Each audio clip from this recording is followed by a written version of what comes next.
He's a great thriller writer, and if you're a reader and you enjoy my books and you haven't read Brad Taylor yet, once you have purchased and read all my books, please do buy Brad's books. That's my public service announcement for the morning, and now we're going to get to the main program. Thank you very much for coming. It's great to see all of you. I have been on the road for about a week now, and I've lost my voice just a little bit, so please bear with me. When I come down to Murder by the Book, the best part of this is when we do a Q&A, and you get to ask the questions, where are you with the movies, what's coming up, blah, blah, blah, blah, blah, and that's fun. That's what I enjoy doing the most. And you all have heard, many of you have heard how I got started, all that kind of stuff. If anybody hasn't, and during the Q&A wants to ask, I'm happy to answer it. But I think what'll be even more fun is I'll give you a little bit of the background of Active War, where it came from, plus what just happened while I was waiting to come out here, which was amazing for me, and then we'll do the Q&A. So when I came up with the idea for Active War, that I'm claiming credit for it, I spent a lot of time with people who are very much involved in the military, law enforcement, the intelligence community, on the military side, particularly the special operations community, and I like to ask them, what keeps you up at night? What are you worried about? Where do you think we're not doing enough to keep ahead of the bad guys? And with this book, I took some of their ideas, some other things that I had been researching and hearing about, and brought that all together in Active War. And there were two nonfiction books that had a lot of influence on me. One in particular is from Texas's very own Marcus Luttrell. And what's interesting is when I get here, I come early and I sign books, and I was asked to sign a book for Marcus. Somebody had bought a book for Marcus, Marcus's brother Morgan, and so here I am getting ready to talk about Marcus, and they put a book in front of me, and I said, who do I sign this to? And they said, sign it to Marcus Luttrell. And that was pretty neat. I've met Marcus on a couple occasions, and anybody who's had a chance to hear Marcus speak, I mean, it's incredible, and the work that he's doing with his foundation is excellent.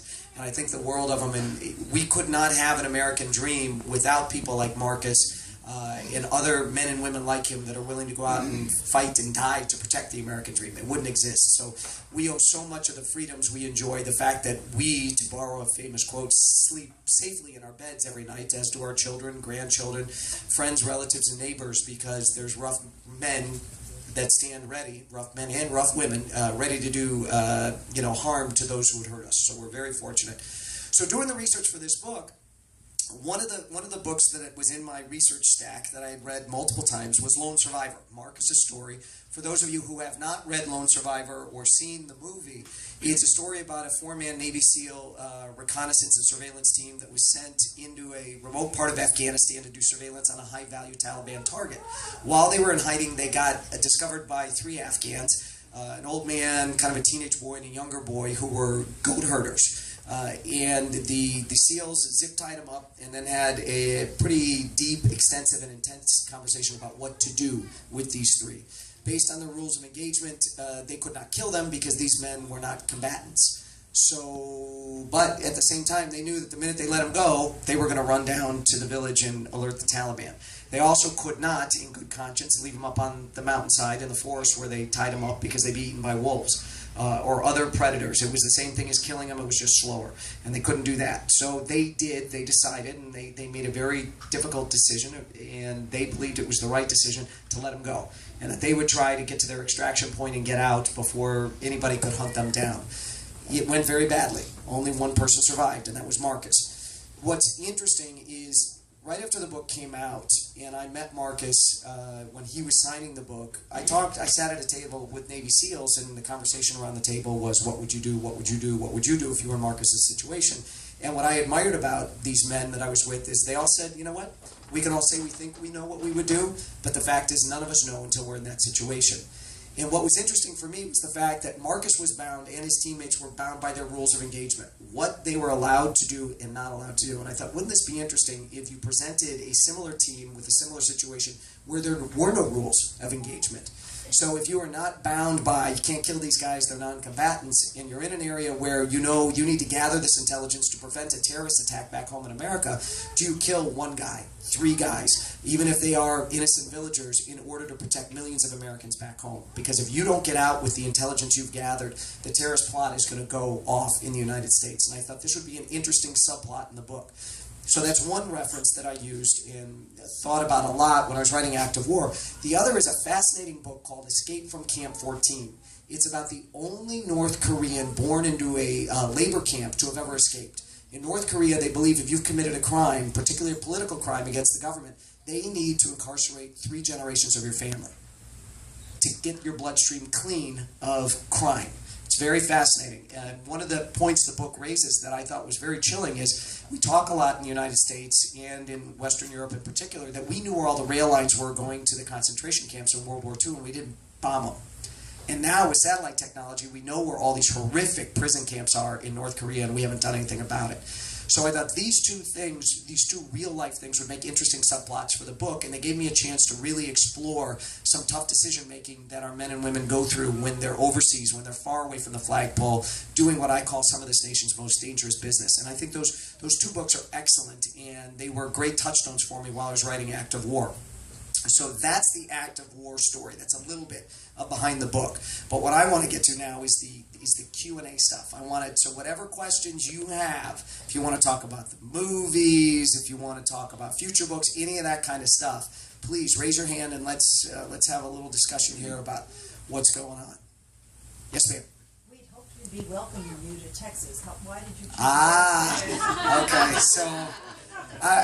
please tell Governor Perry I appreciate that he sent you here today to continue to rub it in. He's not been happy with me because I did not. We left Illinois, we left Chicago, and we moved to Nashville, Tennessee. So we got out of Chicago, which was a good step. We got as close to Texas as we could. We didn't make it all the way to Texas. My wife and I have aging parents, and my dad remained behind in Illinois. Her parents are in Michigan, and it kept us within a day's drive because they didn't want to relocate. My mom came with us, and we set my mom up down in Tennessee, and so it still kept us close that we could do that back and forth. So that was a big thing for us. They have a balanced budget amendment in Tennessee. They can't spend more than they bring in. It's similar to Texas. There's no income tax. And out of the top 4 most booming metropolitan areas in the United States, Tennessee is in the top. Nashville's in the top 4. The other 3 are in Texas. So it was not an easy decision to make to take Tennessee over Texas, but being able to not have to drive a full 24 hours to get back to parents, it was a big deal for us.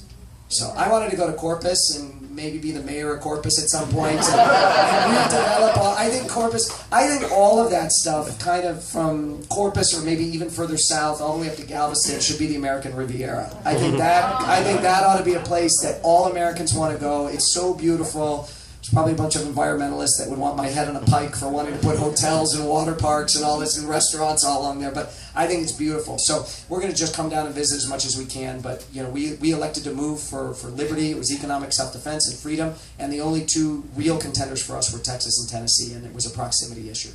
But thank you for your question. You're forgiven. Okay, so there you go. We have our own power grid.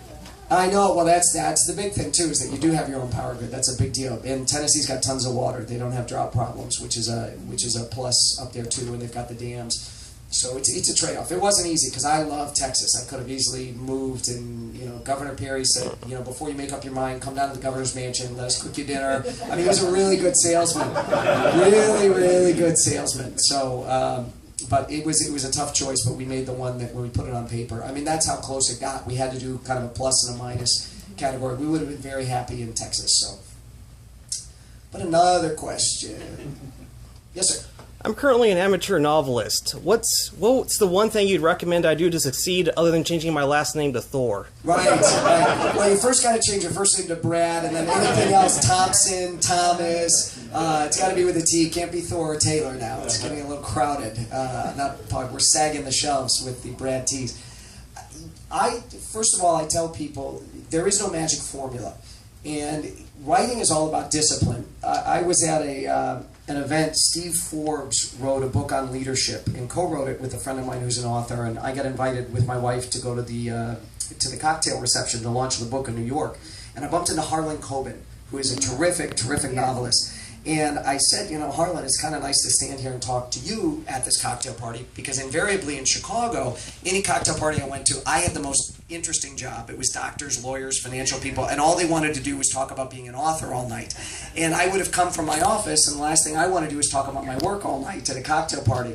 And Harlan reminded me of a great joke about a man who he needs eye surgery, and he's gone to see the top eye surgeon in New York City, and he's kind of sitting there in the exam chair, and the doctor looks at his file and says, "Oh, I see you're an author."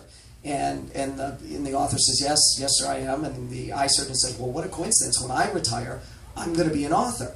And the author says, "Oh, what a coincidence. When I retire, I'm going to be an eye surgeon." As if all it takes is time. I mean, people think they can write a grocery list, they can write a novel. It really is. There's a famous old quote that to be a successful writer, it's all about seat of pants to seat of chair. And I love the line from Jack London, which is, you can't wait for inspiration, you have to go after it with a club. And that's really true. It is just about never saying die, never giving up. And I am a big believer in traditional publishing. I know more people that have asked me to blurb their book that didn't have the guts to go get doors slammed in their faces in New York and went right to self-publishing on, one of the e-platforms. Very few people ever break out of that. So, I don't know many people that are successful that took the easy way. And that's true. There's a couple of stories out there, and I'm not slamming this. I'll hear, if this goes on the internet, I'm going to hear from every self-published person that doesn't like that's... But it's funny because I've had so many people come to me and say, "Will you blurb my self-published book?" I'm like, "Well, wait a second. You didn't try to get doors slammed in your face, or you didn't try to go through the traditional route, but you want all my hard work and my, all my rejection letters." I mean, I still keep the file. I had so many people tell me no, and that's part of any business. It's learning, and that's the opportunity to hone your craft as well. Because if people keep telling you no, maybe there's something you need to change. And the other problem I see with self-publishing is, you don't have there's some great self-published books out there, but there's no filter. There's no Simon & Schuster or Random House, and there's no editor. I found a lot of interesting arguments of people who champion self-publishing because, it's technology, and technology's new, and that's the new frontier, and that's really where it's at. And I'm like, well, it's also the shortcut, and, again, some people make it, most people don't, and so... probably a longer answer. I've made the joke here that my family says there should be a 12-step program for me. Instead of Al-Anon, it would be on and on and on. So be careful when you ask me a question, because I'll go on and on and on.